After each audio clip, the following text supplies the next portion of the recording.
welcome to Being Breezy. It's Brienne. Today we're going to talk about mindful parenting. I got a lot of questions about mindful parenting. What does that even mean? How do you be a mindful parent?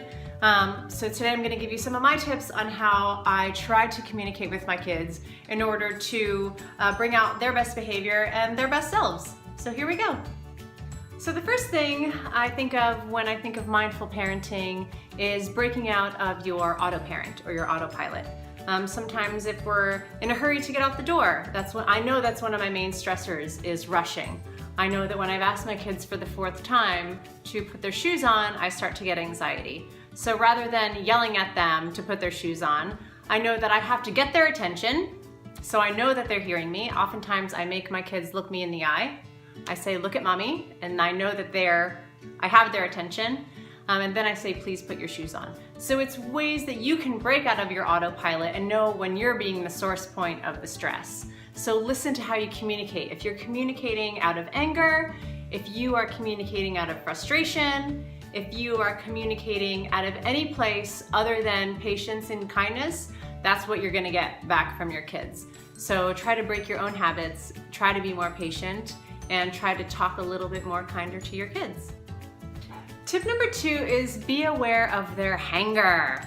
I know this sounds so easy, but oftentimes we don't know. I don't know when the last time my kid ate was. If they're at school, did they have a snack? Did they skip their snack? Did they not want to eat? A lot of times, sometimes, no. A lot of times my kids are just hungry.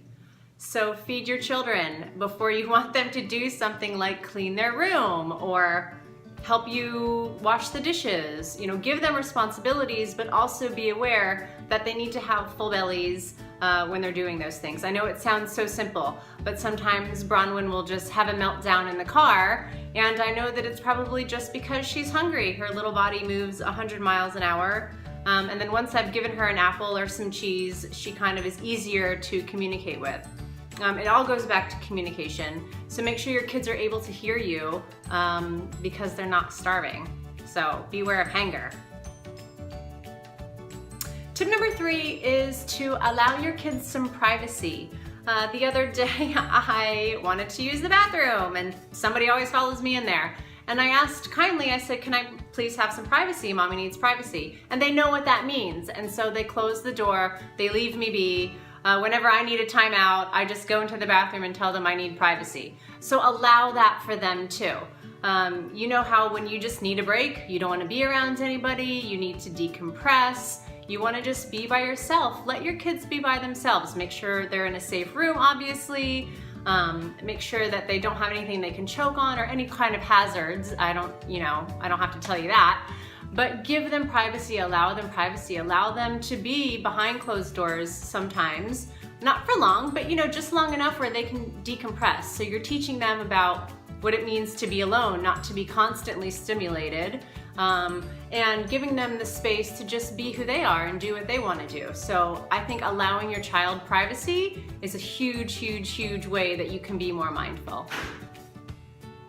And my 4th tip for being a more mindful parent today is teaching your kids about time maintenance.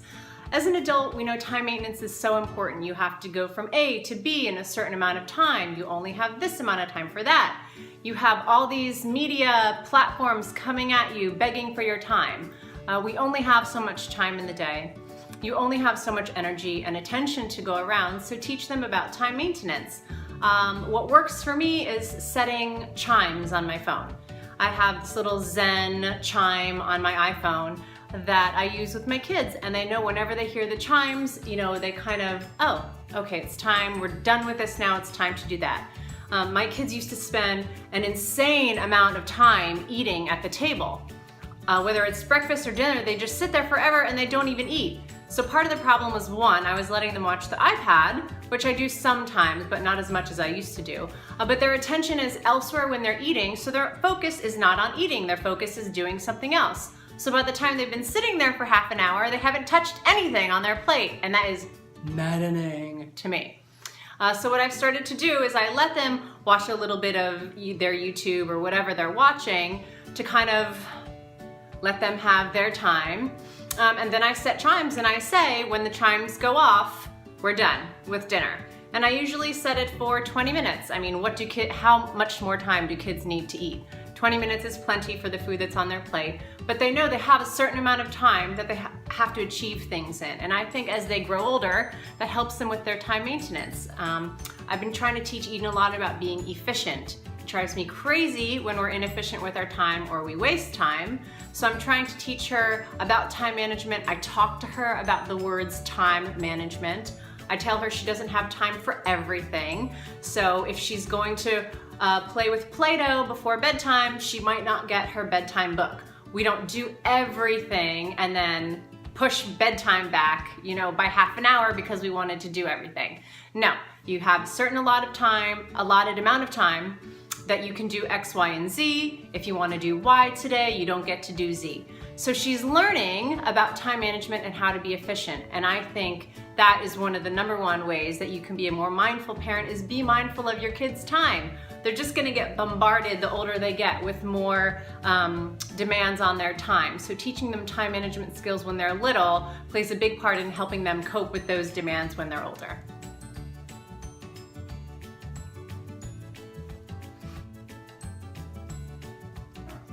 I hope I gave you some helpful tips for more mindful parenting.